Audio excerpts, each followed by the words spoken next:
பக்கத்து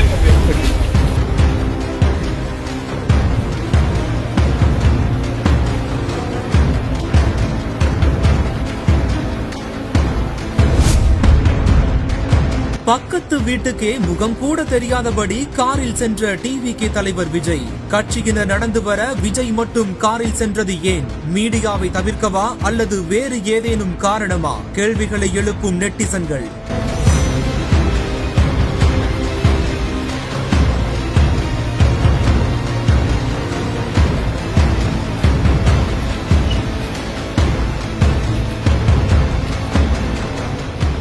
சென்னை பனையூர் அலுவலகத்தில் நேற்று தமிழக வெற்றி கழகம் தொடங்கப்பட்டு 3வது ஆண்டு தொடக்க விழா நடத்தப்பட்டது. விழா முடிந்து கிளம்பிய டிவிகே தலைவர் விஜய் அண்டை வீடான ஆதவ் அர்ஜுனா வீட்டிற்கு கார்லயே சென்றிருந்தாரு. இந்த ஒரு காட்சிகள் நேற்று வெளியாகி இருந்த நிலையில விஜய் காரில் சென்றது மீடியாவை தவிர்க்கவா அல்லது வேறு ஏதேனும் காரணமா என பலருமே தற்போது கருத்துக்கள் பதிவிட்டு வராங்க.